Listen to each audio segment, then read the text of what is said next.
Hi, it's Mary Ellen. Welcome back to my channel. If you're new here, thanks for stopping by. We're going to do a reading journal update today. So excited because I love using a reading journal. Never thought I would. I thought that was something I didn't need, but I really do appreciate it. I love having a visual of everything I've read. And I've just been really into reading in the last couple of years. I mean, my whole life, but definitely the last couple of years I've read more than ever. So this is an Archer and Olive journal. I have two other reading journal videos. You can go back and watch me set this up. And then I have another update video as well from a couple of months ago.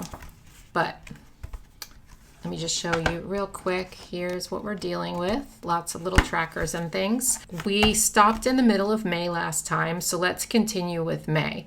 I've printed out books that I've read since May right here. If you want a tutorial of how to make these, you can go back and watch my last video. I'll link the other two videos in the description box, but you can go back and watch my last one where I demonstrate how I do it. I basically do it in Google Docs, print it onto sticker paper. So I'm going to cut these out first and then we will talk about them. But this is my Fiskars paper trimmer. I use it to cut these out. It's very simple. I just line it up and cut. Having a paper trimmer is a real time saver when you're using planners, doing anything, gluing paper onto anything. I mean, honestly, I use this so much. I will link this for you. You get it on Amazon. The rest of this I'm going to cut out with scissors. I just find it easier than using the paper trimmer for the whole thing. These scissors are great. I actually got these in Japan. They're super sharp, but you can get them on Amazon. I found them, and I'll link these for you. They're, why can't I remember the name? It just says Plus on here. I don't think that's the brand name, but really cute because they're pink and just super sharp compared to my other scissors. So we're just gonna cut these apart, really simple. A lot of these are audiobooks. I'd say maybe half audiobooks, half Kindle books. I don't read physical books anymore just because my eyesight's like older now. So it's harder to see the print. And also I like to read in bed at night without turning on the light because I kind of read to fall asleep. I know maybe that's not the best, but it does help me fall asleep, and sometimes I will just fall asleep while I'm reading, so I'd rather not have the light on or like a book light or anything. And the Kindle is so great because you can store so many books on it and it only takes up this much space. I wish I had it here to show you. That's why I stopped having physical books, just because they took up so much room and it was just stuff. I don't like having a lot of stuff anymore. If you're someone who has physical books, totally, everyone does their own thing, has their own way of doing it. And actually, I used to love keeping the physical books, but I just don't do it anymore. So let's talk about the rest of May. I actually had pencil marks here for the guidelines, but I erased them here because I have 3 more books to put on for May. I have kind of learned my lesson with the number of books I thought I could read in a month. I only have 7 slots per month, and I definitely can read more than that. Did I change it throughout the year? No. So for the rest of the year, I think I'm going to be smushing them together. So yeah, so I'm going to try to fit 2 right here. In the back of this, I store my my stickers, my star stickers, and these I got from Amazon. I will link these for you as well. These are awesome. You just color it in, the number of stars. Just so you know, I'm someone who sort of rates pretty high on books. I have a little system back here, my little rules. I think I've read these to you before, but 5 is couldn't put it down, memorable, blew me away. 4, enjoyed so much, sad it's over. 3, liked it, but something was missing. 2, didn't like it, wouldn't recommend. And 1, hated it or didn't finish it. I stopped rating the books that I didn't finish. All my DNF books, I just don't rate because I don't think that's fair to rate it if I didn't finish the book. But yeah, most of my books that I rate are 4s and 5s. I just get pleasure out of books, and I guess I'm just like, ooh, that was a 5-star book. But then it kind of bites me later because I can have 2 5-star books back to back, and the one is so much better than the other one. That's like, maybe I should be, I don't know, more strict about my 5 stars. I don't know. Okay, let's talk about the books now. So after Evidence of the Affair, the next book I read was Nantucket Nights. And this is Ellen Hilderbrand. I'm like on this mission to read all the Ellen Hilderbrand books. And I read them all on audio. And the reason I like her books for audio, where is it? Did I not print that one? Oh, it's this one. The reason I read all her books on audio is because they're just such easy reads. And sometimes when I'm listening to books on audio, I might, like, my mind might go, and then I have to keep rewinding if it's something complicated. Like right now I'm listening to a thriller. I'll talk about that in a little bit, but it's harder to listen to complicated books or books you have to really pay attention to on audio. So Ellen Hilderbrand books are very easy reads. Am I going to fit this in? Maybe I can like sneak some in down here. Let's just do it like this for now. They're really easy reads because it's sort of like the difference between watching a show on Netflix or any other streaming service that you really have to pay attention to versus watching a show that's kind of fluff. And that's what this is like for me. I'm not saying her books are fluff. They do have deep meanings, a lot of them, but I can like go on, and as long as I know the characters, I can kind of figure out what's going on without rewinding if I miss something. So that's why I like them on audio. I like to listen to books while I walk the dog. I like to listen while I do chores around the house or cook dinner, things like that.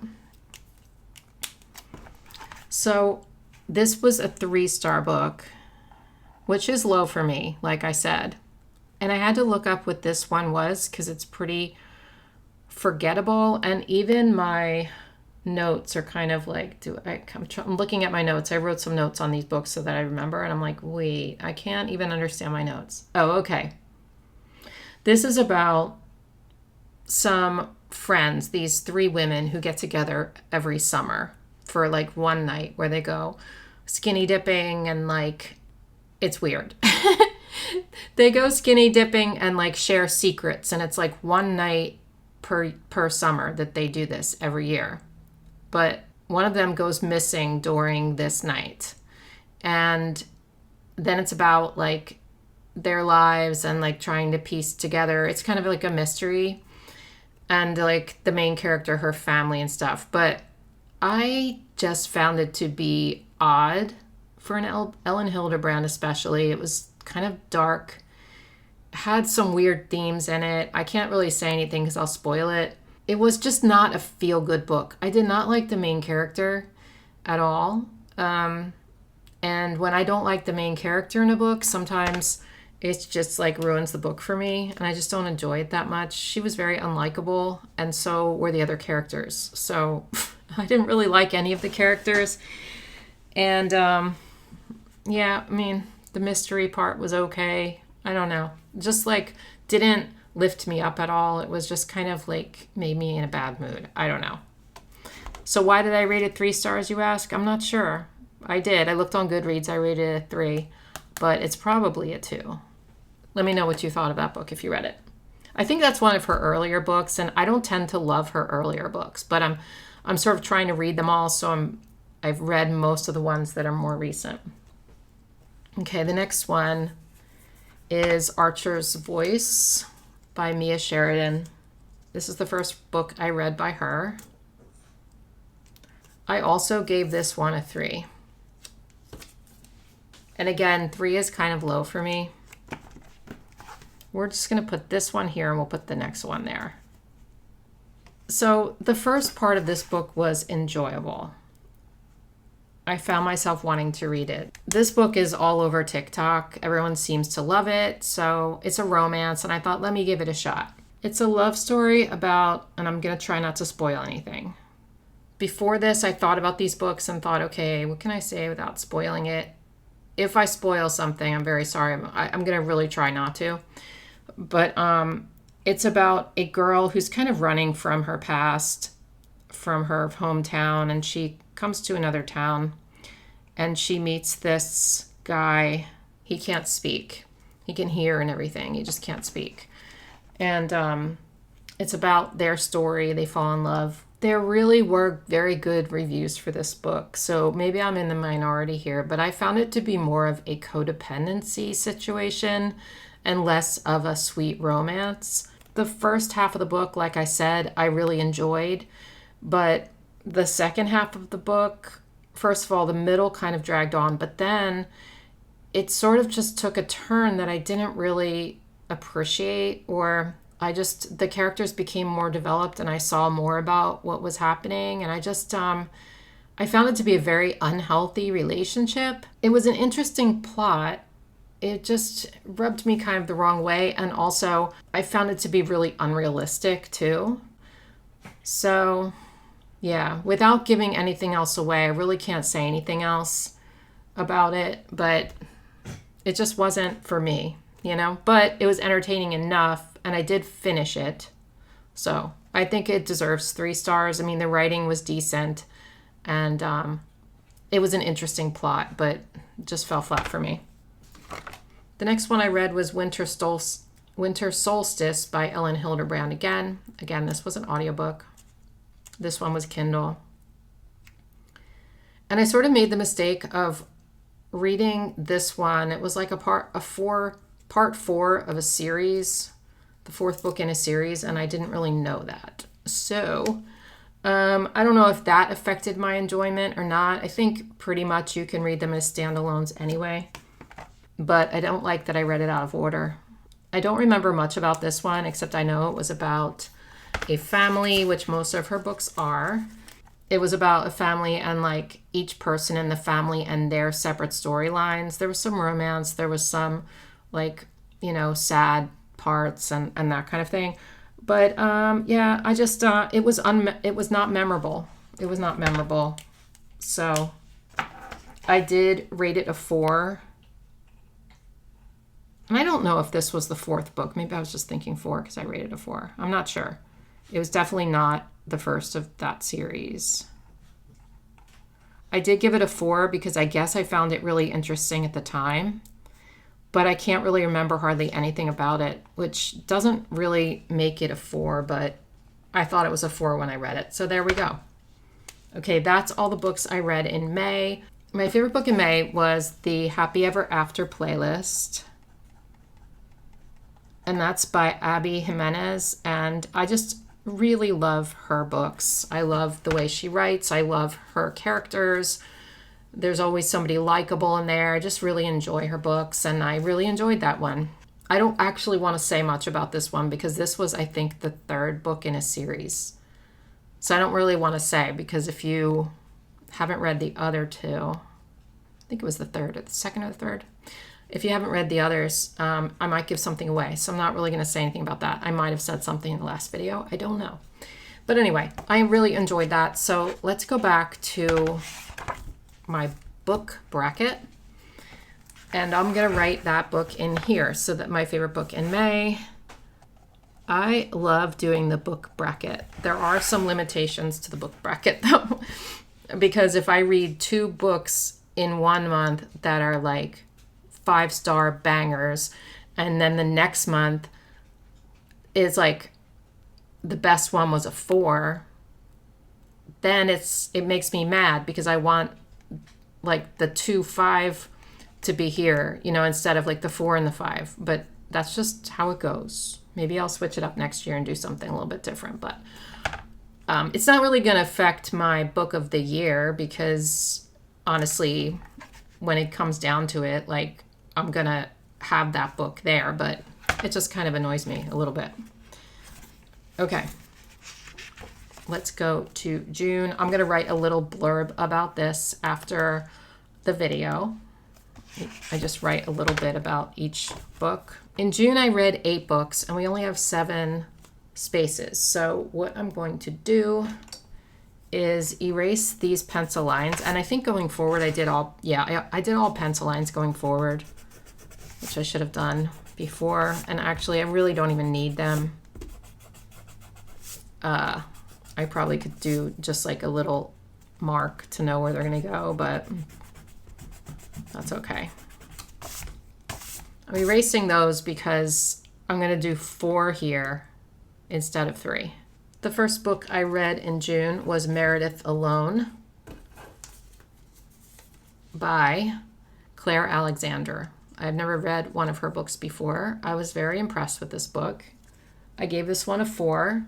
It was about a woman who has agoraphobia. I found the plot to be very interesting, and it was one of those books where I did like the main character, and I wanted to kind of know why she became the way she was. And it does go back and forth between the past and the present, so you can see like what led up to her not being able to leave her apartment. So that part was good. It had a rich, deep storyline, and I think the only reason I didn't give it 5 stars, I think it got slightly slow for a while in the middle or towards the end. I was kind of like, okay, you know, hurry it along. And so if I ever feel that way, it's not a 5-star read, because 5-star reads are the ones that I don't want them to end. But most of this book was really good though.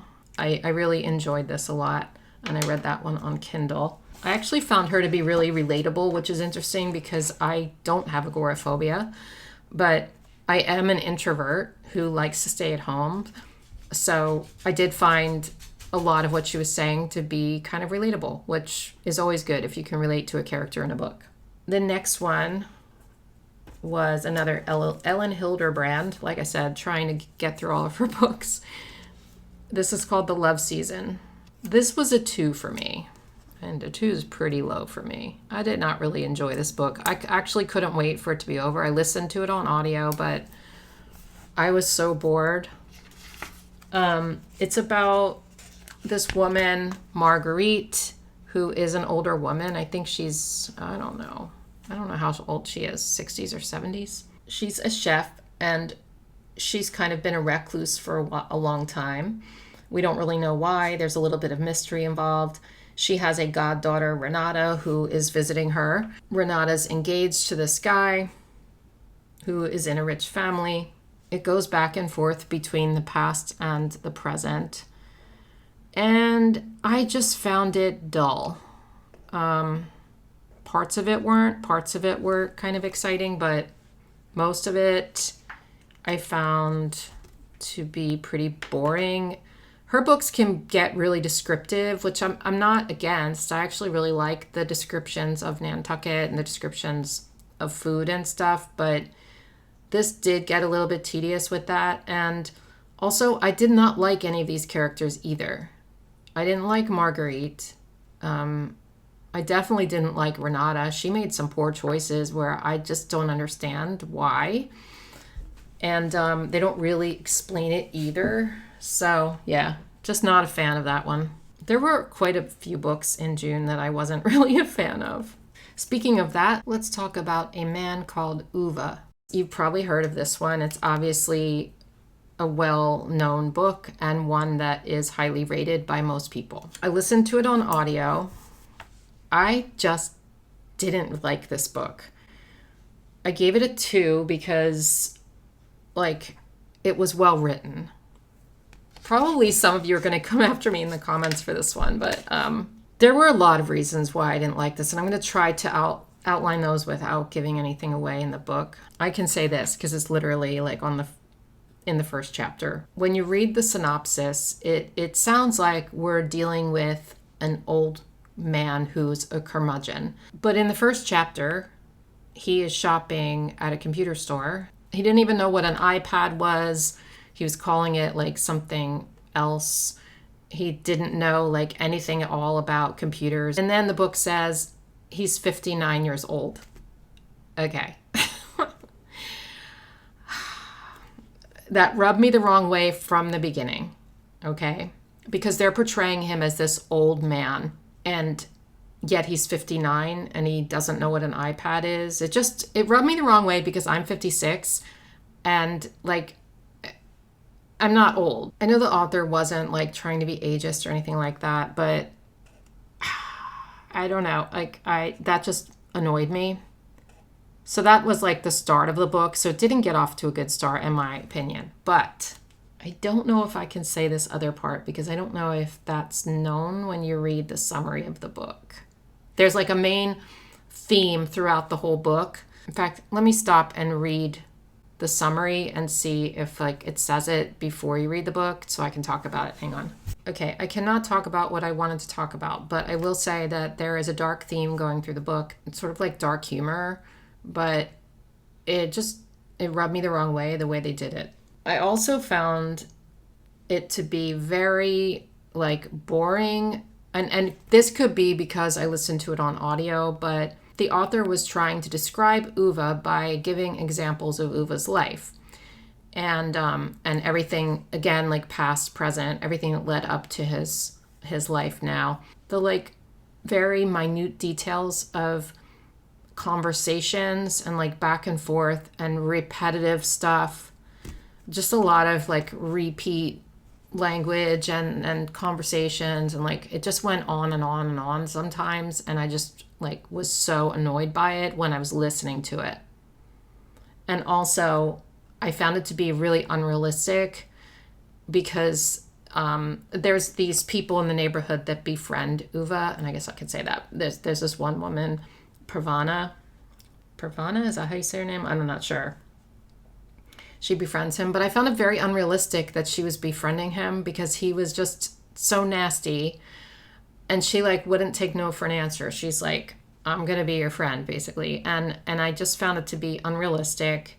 He was also mean to a cat, so I did not like that book at all. I think the beginning, like the first few chapters, were kind of interesting as you're getting to know him, but I didn't find the rest of it good. I couldn't wait for it to be over. And also at the end, I thought it was going to be wrapped up nicer than it was. It just was, yeah, not a fan. Sorry. Sometimes books just don't live up to the hype for me. I don't know. The next one I read was much better. Yes, this one was highly rated, and this one's like a fluffy YA novel, but hey, I can't help what I like. And this one was so cute. I don't usually read YA, young adult fiction, but let's start over here more because we're going to fit 4 there. I listened to this on audio. Better Than the Movies by Lynn Painter. I'd never read any of Lynn Painter's books, but I really, really enjoyed it. I recommended it to my daughter Allie because she finds it hard to get through books sometimes, and it's just such an easy read. The characters, Liz and Wes, were just delightful characters. And yeah, it's just a cute little teenage romance novel and just very pleasant. So I gave this one 5 stars. There's also a little playlist on Spotify that you can listen to after this book. Yeah, super cute. So I liked that one so much that I decided to read another Lynn Painter book. This one's called Mr. Wrong Number. I also listened to this one on audio. I don't know why I did 4 audiobooks in a row. Oh, I know why, because the next book I'm going to talk about, you'll see. Anyway, how much do I spread these out? Let's see. Let's do it like this. So this one was about a text message gone wrong. This girl, Olivia, who I didn't love Olivia, but that was okay. Anyway, someone texted Olivia by accident. And then she started talking, it was a guy, and she started talking to this guy over text. She didn't know who he was. And then, which is kind of a cute concept, because then her brother's best friend, who is also his roommate, and they're kind of like, it's kind of like enemies to lovers kind of story. They don't like each other. His name's Colin, and Colin finds out a little bit in the book that Olivia's the one he's been texting, because he finds her, he hears her phone going off when he texts her, and he figures it out.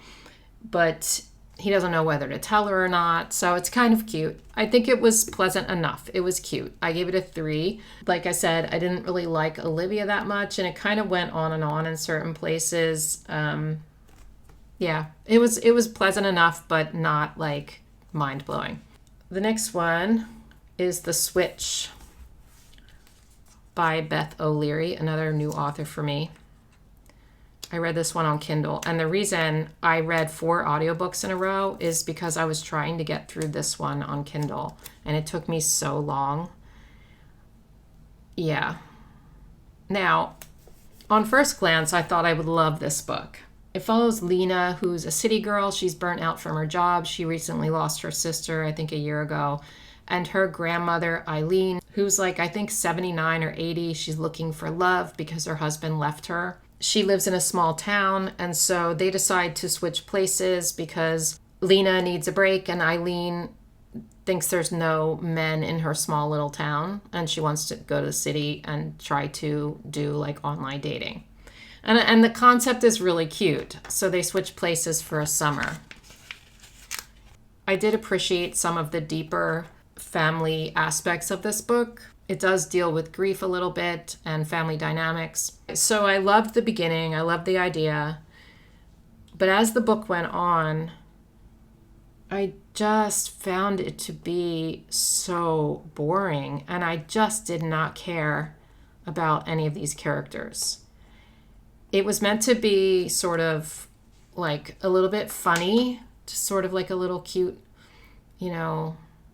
comedy. When Lena's in the little town, she meets all of like Eileen's friends who are all these old people, and she helps plan like their festival or something, which, sounds kind of cute, but it just was so boring. Yeah. I couldn't wait for it to be done. I did read the whole thing, but it was a struggle towards the end, and I just didn't care about any of them or what happened by the end of the book. So I think it was a really interesting concept that could have been done better. The writing was totally fine, but I just found it to be, like I said, boring, and I just didn't care about anybody. So let me know. Also, let me know in the comments what you think of these books, if you've read any of these books, and what you think, like, because I'm interested to know if you like things that I don't like and vice versa. I mean, everyone's so different, so that's probably true. So I was kind of like, wah. June was like, eh. I mean, I loved this one, but the rest's like, ah. The next one I read is called The Burnout.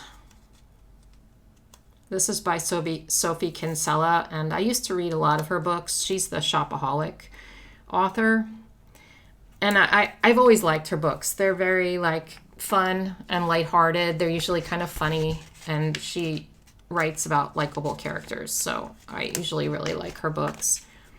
This one I listened to on audio, and it's about this woman, Sasha, who is super burnt out from her job. She has a job that she hates, and her life sucks. Like, she's just miserable, right? She freaks out one day, and her job pretty much forces her to go on a sabbatical, just like what happened in The Switch, really. She was forced to, because she was so burnt out. So Sasha goes to a beach town that she used to go to when she was a kid every summer.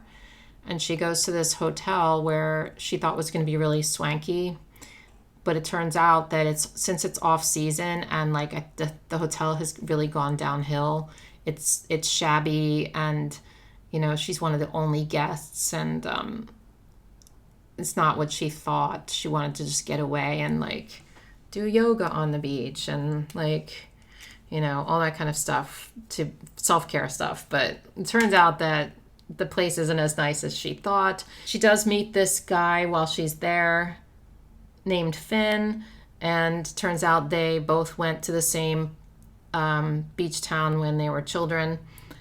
And so, she gets to know Finn, and yeah. So it's really cute. It's not a 5-star read, but it was a pleasant enough read. And I think this is her latest book, actually. I think this was written this year, probably.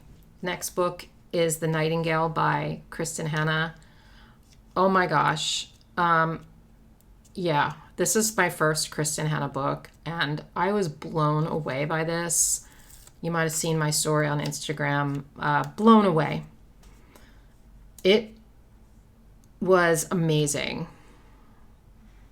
So I think I talked about this in a recent Currently Page video or something. This is about two sisters, Vianne and Isabelle, who lived in Nazi-occupied France in World War II. So it follows both in separate chapters a lot of the time, and it depicts their struggles that they faced, such horrible struggles when the Nazis came in, and rationing food and all of that kind of stuff. A Nazi officer comes to live with her, with Vianne and her daughter. There's just so much that happens in this book. I'm not going to spoil it, but the characters are so well developed. I learned a lot about the history of France during World War II that I did not know. I teared up in multiple parts of this book. This book is a sad book. There's parts of it that aren't, but a lot of this book is sad. So I teared up in multiple parts, but then at the end, I sobbed. And I have never, I don't think, had a book that has led me to that kind of sobbing at the end. Like, I literally was in tears. I was partly crying for the characters and partly crying because of what people went through in our history. And I think that's most of why I was crying. It was just very heavy, and it was very, very well written. And I also couldn't put it down. Super interested in it. I wanted to know what happened. It was just one of those books that you're never bored. I mean, I wasn't.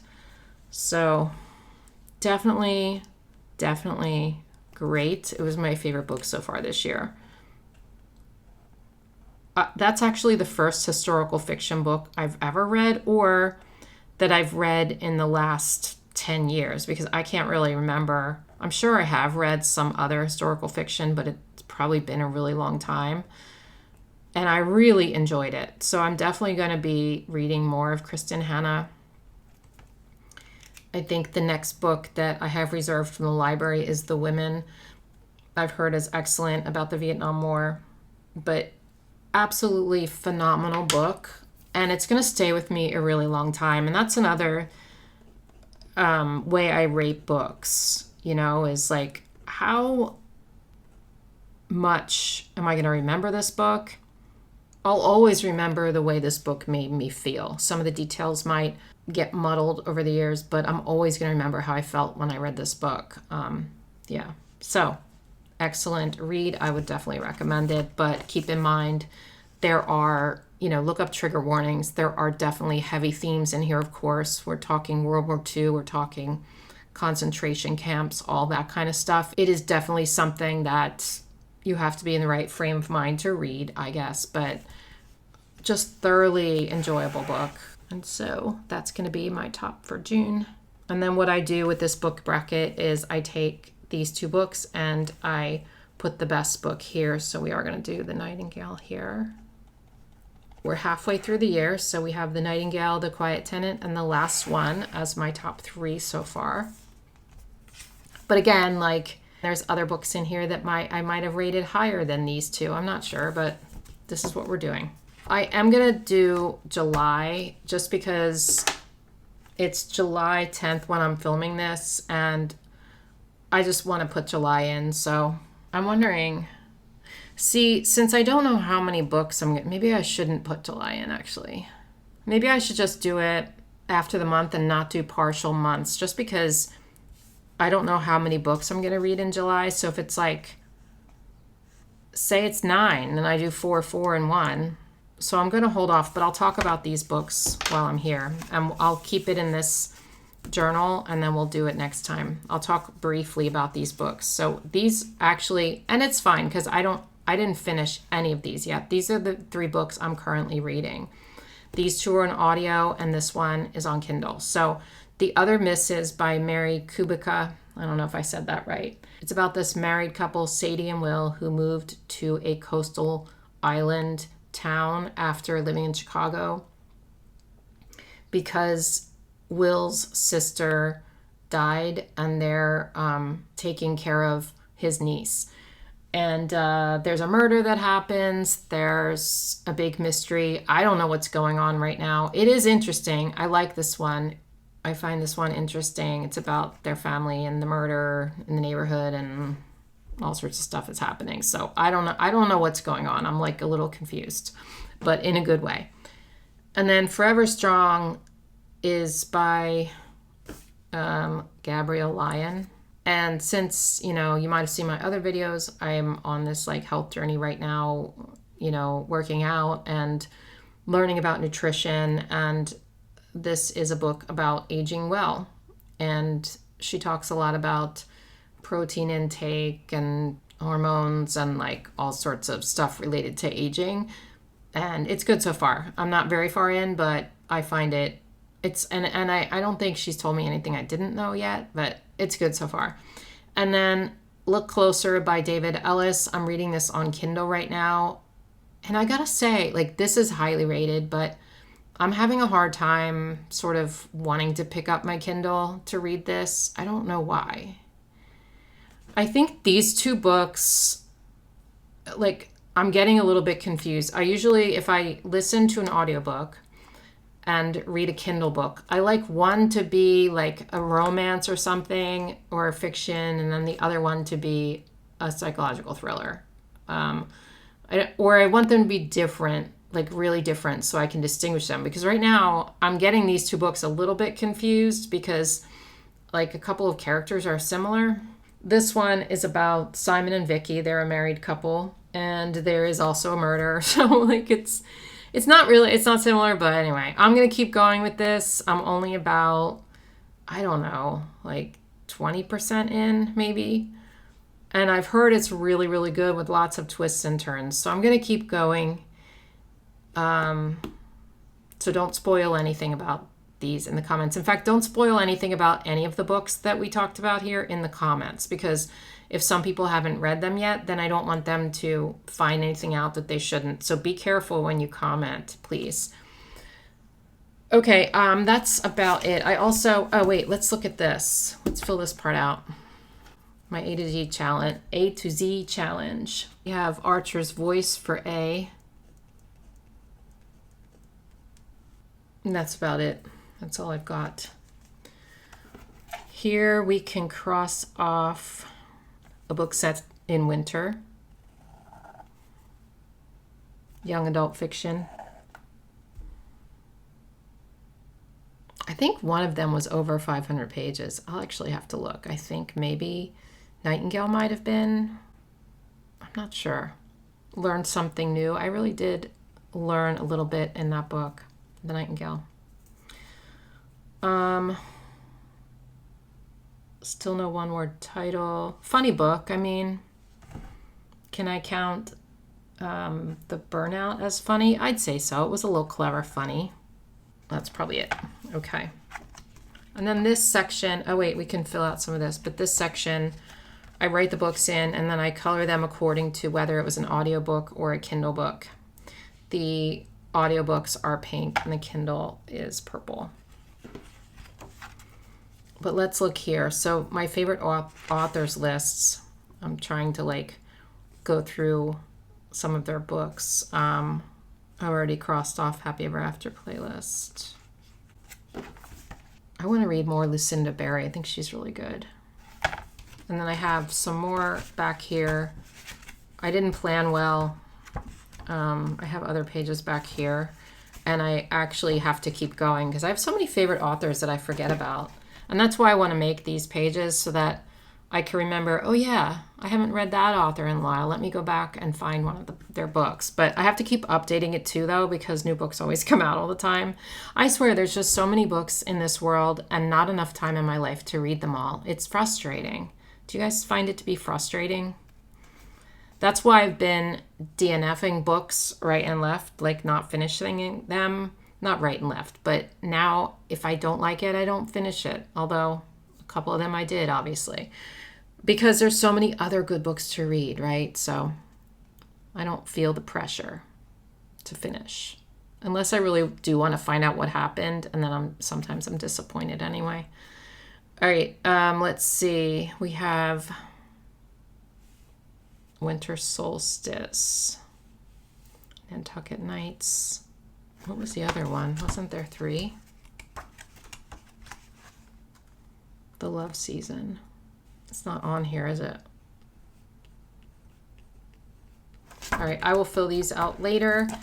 And that is that. So we are all updated, and I'll come back in another month or 2 and we'll do this again so you can see what I'm reading. Let me know in the comments if you like this kind of video, because I really love talking about books a lot.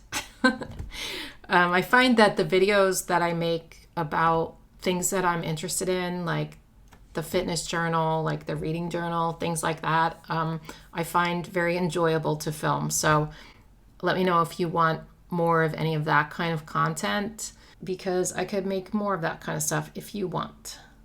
All right, that's all I've got for you today. So, I will put a Goodreads link so you can follow me on Goodreads. I'll put that in the description box. Just disclaimer on that. For some reason, the Goodreads link always expires in 30 days. So if you go back to my older videos where I talk about Goodreads, the links aren't going to work. But, I'll put a new link in this one. It's valid for 30 days. So if you want to follow me on there and see what I'm reading, see what my ratings are, you can go ahead and do that. We can be friends over there. All right, that's all I have for you today. I hope you guys enjoy your day, and I will talk to you soon. Bye.